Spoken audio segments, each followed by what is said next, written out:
um deste? Sou louca pelo meu.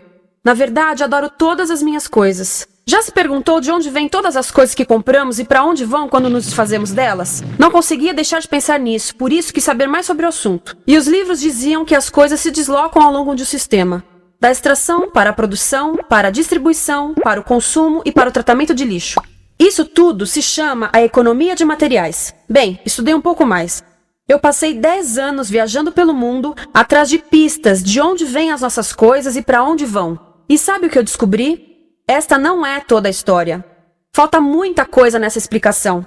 Em primeiro lugar, neste sistema parece que está tudo bem, sem problemas. Mas, na verdade, é um sistema em crise, porque trata-se de um sistema linear. E nós vivemos num planeta finito. E não se pode gerir um sistema linear num planeta finito, indefinidamente. Em todas as suas etapas, este sistema interage com o mundo real. A vida real não acontece numa página em branco. Interage com sociedades, culturas, economias, o ambiente. E durante as etapas, a vida vai se chocando contra seus limites. Limites que aqui não vemos porque o diagrama está incompleto.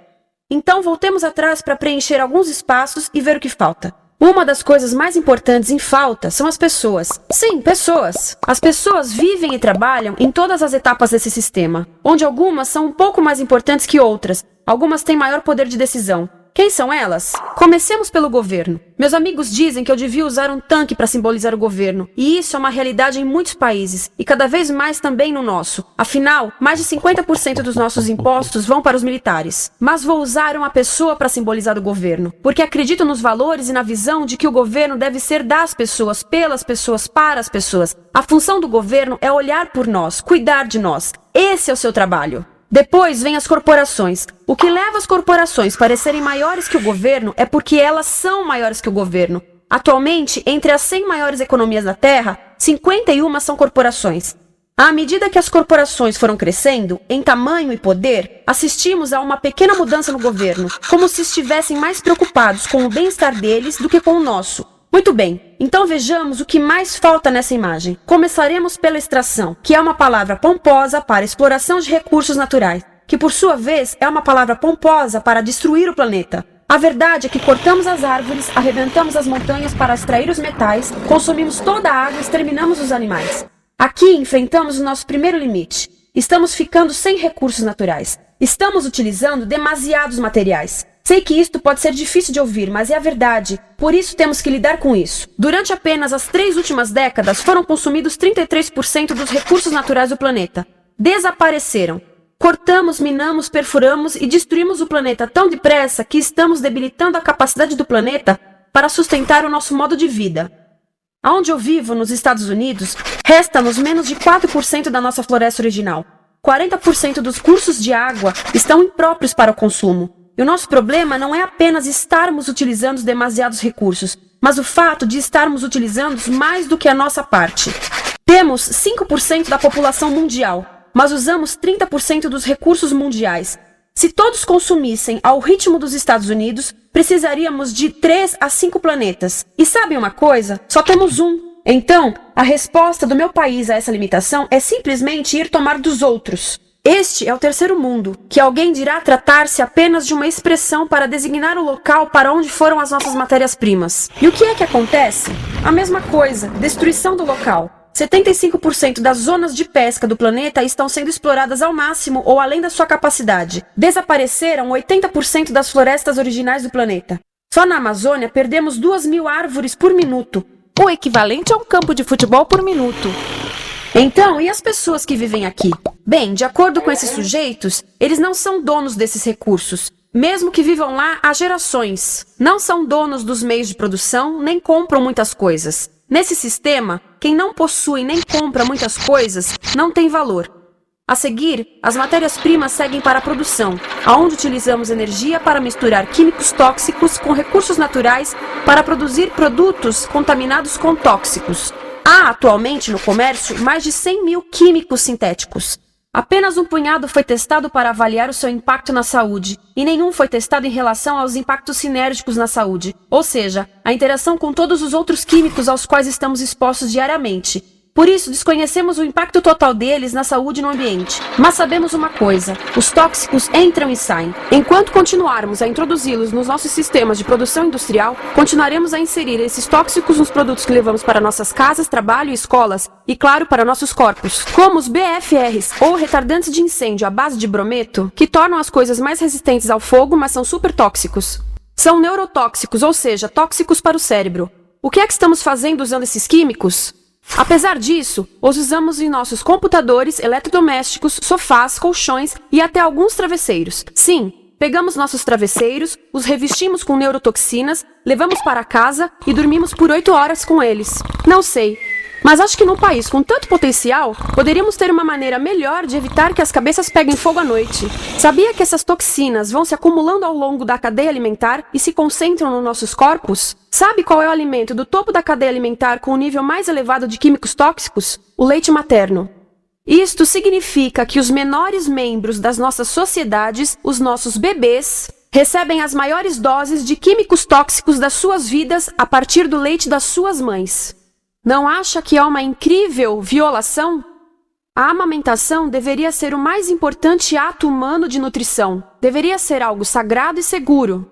A amamentação continua a ser o melhor e as mães devem amamentar, mas nós deveríamos proteger esse ato. Eles deviam protegê-lo. Eu pensava que zelavam pelos nossos interesses. As pessoas que mais sofrem com esses produtos químicos são os trabalhadores das fábricas. Muitos são mulheres em idade reprodutiva, que trabalham com toxinas que afetam a gestação, carcinogênicos e muito mais. Agora eu pergunto, que tipo de mulher em idade reprodutiva trabalharia num emprego deste, exposta a estas toxinas, a não ser uma mulher sem outra alternativa? Essa é uma das maravilhas desse sistema. A erosão dos ecossistemas e economias locais aqui garante um fluxo constante de pessoas sem alternativas. No mundo, há 200 mil pessoas por dia se deslocando de ambientes que as sustentaram ao longo de gerações para cidades, onde muitas vivem em bairros de lata, à procura de emprego, por mais tóxico que seja. Não só os recursos são desperdiçados ao longo desse sistema, mas também pessoas, comunidades inteiras são desfeitas. Sim, as toxinas entram e saem. Muitas delas saem das fábricas em produtos, e muitas mais saem como subprodutos, ou poluição. E estamos falando de muita poluição. Nos Estados Unidos, as indústrias admitem liberar mais de 1.800.000 quilos de químicos tóxicos por ano. Deve ser muito mais, porque isso é o que eles admitem. Trata-se de outro limite, porque quem quer ver e respirar 1.800.000 quilos de químicos tóxicos por ano? Então o que eles fazem? Mudam as fábricas poluidoras para o estrangeiro, para poluir outros países. Mas, surpresa, grande parte dessa poluição volta para nós trazida pelo vento. E o que acontece depois de todos os recursos naturais serem transformados em produtos? Passam por aqui, para a distribuição, o que significa vender todo o lixo contaminado com toxinas o mais rápido possível. Aqui, o objetivo é manter os preços baixos, com as pessoas comprando os produtos em constante movimento. Como eles mantêm os preços baixos? Pagam salários baixos aos trabalhadores das lojas e restringem o acesso aos seguros de saúde sempre que podem. Tudo se resume em exteriorizar os custos. O verdadeiro custo da produção não se reflete no preço. Em outras palavras, não pagamos aquilo que compramos. Outro dia estive pensando nisto. Ia a caminho do trabalho e queria ouvir as notícias. Por isso entrei numa loja para comprar um rádio. Encontrei um pequeno rádio verde engraçado que custava $4,99. Na fila do caixa pensei, como $4,99 podem refletir o custo da produção e transporte desse rádio até ele chegar nas minhas mãos? O metal deve ter sido extraído na África do Sul. O petróleo provavelmente do Iraque. O plástico produzido na China e talvez montado por uma criança de 15 anos numa fábrica do México. $4,99 não paga nem o aluguel do espaço ocupado na prateleira, nem parte do salário do empregado que me atendeu, ou as viagens de navio e caminhão que o rádio fez. Foi assim que eu percebi que eu não paguei o valor do rádio. Então, quem pagou? Estas pessoas pagaram com a perda do espaço dos seus recursos naturais. Estas pagaram com a perda do ar puro, com o aumento de doenças como asma e câncer. As crianças do Congo pagaram com o seu futuro, pois 30% delas abandonam a escola para trabalhar nas minas de coltan, um metal que usamos em aparelhos eletrônicos baratos e descartáveis. Estas pessoas pagaram por não ter direito ao seguro de saúde. Ao longo desse sistema, pessoas contribuíram para que eu comprasse o rádio por $4,99, mas essas contribuições não são registradas por nenhum contabilista. É isto que eu quero dizer com exteriorizar o verdadeiro custo de produção. E isso nos leva à seta dourada do consumo.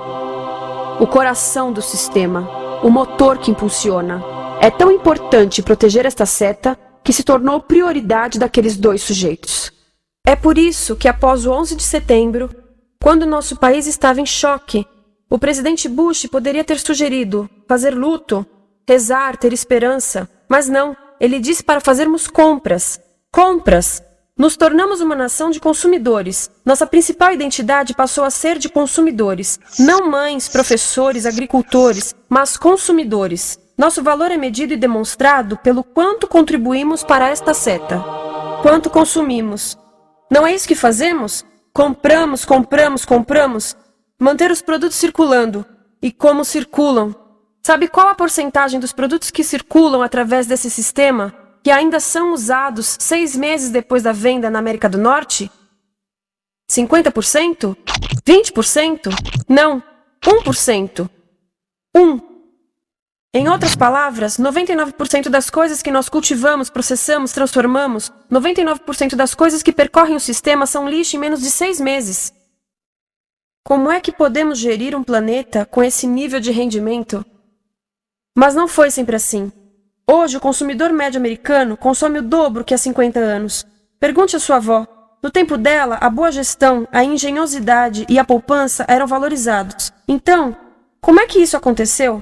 Bem, não aconteceu simplesmente. Foi planejado. Pouco depois da Segunda Guerra Mundial, estes sujeitos estudavam a forma de impulsionar a economia. O analista de vendas Victor Lebow articulou a solução que se tornaria a norma de todo o sistema. Ele disse: a nossa enorme economia produtiva exige que façamos do consumo a nossa forma de vida, que tornemos a compra e uso de bens em rituais, que procuremos a nossa satisfação espiritual, a satisfação do nosso ego no consumo. Precisamos que as coisas sejam consumidas, destruídas, substituídas e descartadas a um ritmo cada vez maior. O conselheiro econômico do presidente Eisenhower disse: o principal objetivo da economia americana é produzir mais bens de consumo. Mais bens de consumo? O nosso principal objetivo?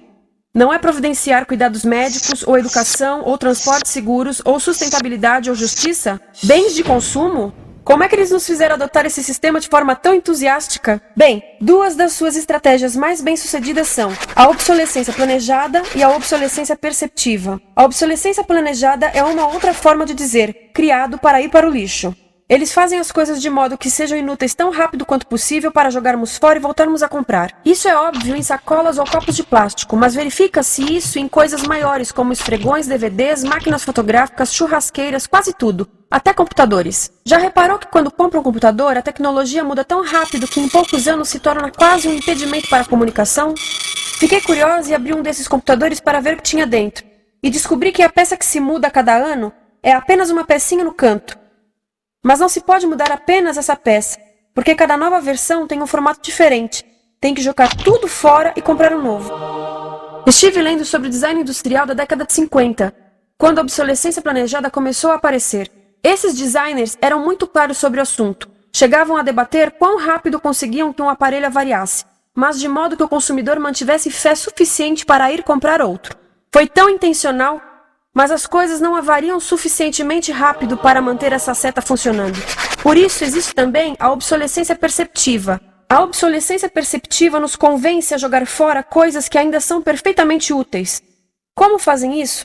Mudam a aparência das coisas. Por isso, se comprou suas coisas há alguns anos, todos percebem que você não tem contribuído para essa seta. E como o nosso valor depende da nossa contribuição para essa seta, isso pode ser embaraçoso. Por exemplo, se eu tiver o mesmo monitor de computador gordo e branco na minha mesa por 5 anos e a minha colega tiver comprado um computador novo, ela vai ter um monitor plano brilhante que combina com o computador, com o celular e até com as canetas. Ela parece estar operando uma nave espacial e eu pareço que tenho uma máquina de lavar na mesa. A moda é outro bom exemplo. Já se perguntou por que os saltos dos sapatos das mulheres passam de largos para finos num ano e no próximo de finos para largos? Não é por haver um debate sobre qual deles é mais saudável. É porque usar saltos largos num ano de saltos finos mostra que você não contribuiu recentemente para a seta.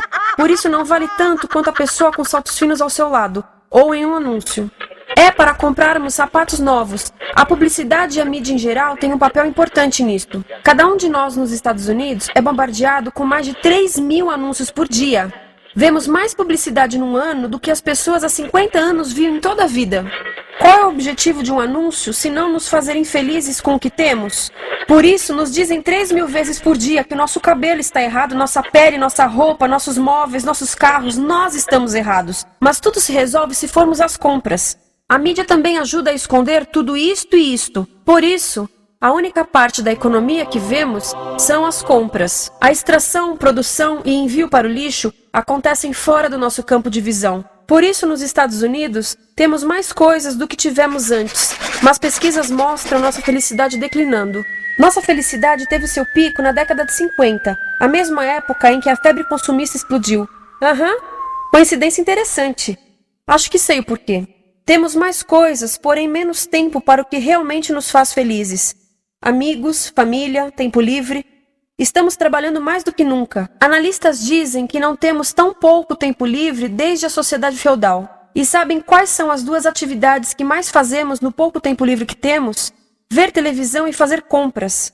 Nós, americanos, passamos 3 a 4 vezes mais tempo comprando do que os europeus. Assim, nessa situação ridícula, vamos trabalhar talvez em 2 empregos, e quando chegamos em casa exaustos e sentamos no sofá novo para ver televisão, os anúncios dizem que não prestamos, então vamos às compras para nos sentirmos melhor. Depois trabalhamos mais para pagar o que compramos e chegamos em casa mais cansados, vemos mais televisão que nos diz para fazermos compras outra vez. E estamos nesse ciclo de trabalhar, ver, comprar, e podíamos simplesmente parar. Então, no final, o que acontece a todas essas coisas que compramos? Nesse ritmo de consumo, não cabe tudo em casa, apesar do tamanho médio das casas ter duplicado nesse país desde os anos 70. Vai tudo pro lixo, e isso nos leva ao tratamento do lixo. Essa é a parte da economia de materiais que conhecemos melhor, porque nós temos de levar o lixo até a esquina. Cada americano produz 2 quilos de lixo por dia, o dobro do que fazíamos há 30 anos. Todo esse lixo ou é despejado num aterro, que é um grande buraco no chão, ou ainda pior, primeiro é incinerado e depois despejado no aterro. As duas formas poluem o ar, o solo, a água, sem esquecer que alteram o clima. A incineração é realmente ruim. Lembra daqueles tóxicos da fase da produção? Bem, queimar o lixo libera esses tóxicos no ar. Pior ainda, produz supertóxicos novos, como a dioxina.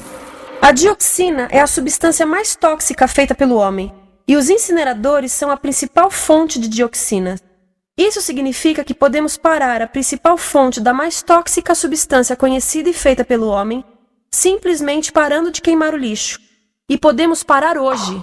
Algumas empresas não querem criar aterros e incineradores aqui. Por isso, também exportam os resíduos. Então, e a reciclagem? A reciclagem ajuda? Sim, a reciclagem ajuda. Ela reduz o lixo nessa extremidade e depois reduz a pressão para minerar e colher mais nessa extremidade. Sim, todos devemos reciclar, mas reciclar não é o suficiente. Reciclar nunca será suficiente, por 2 razões. Primeiro, o lixo que vem das nossas casas é apenas a ponta do iceberg. Para cada saco de lixo que deixamos na esquina, 70 sacos de lixo são criados anteriormente, só para fazer o lixo desse saco que deixamos na esquina. Assim, mesmo que pudéssemos reciclar 100% do lixo das nossas casas, não se chegaria ao coração do problema. Além disso, grande parte do lixo não pode ser reciclado, ou porque contém demasiados tóxicos, ou porque é criado de início para não ser reciclável, como aquelas caixas de suco, que têm as camadas de metal, papel e plástico, todas coladas. Não dá para separar essas camadas para reciclá-las. Como se vê, é um sistema em crise. Por todo o percurso, estamos batendo em limites, do clima em mudança ao decréscimo da felicidade. Simplesmente não está funcionando. Mas a parte boa de um problema tão generalizado é haver tantos pontos de intervenção.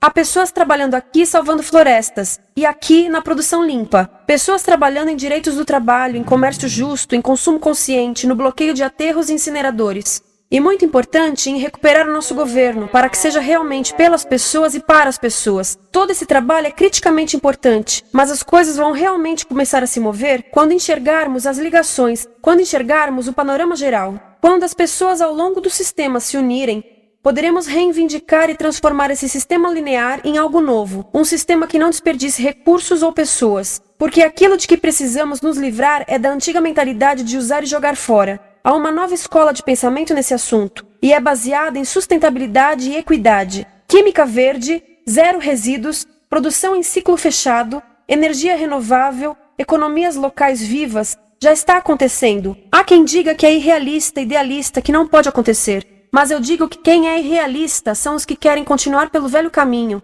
Isso é que é sonhar. Lembre-se que a velha forma não aconteceu por acaso. Não é como a gravidade que temos que conviver. As pessoas a criaram, e nós também somos pessoas. Por isso, vamos criar algo novo.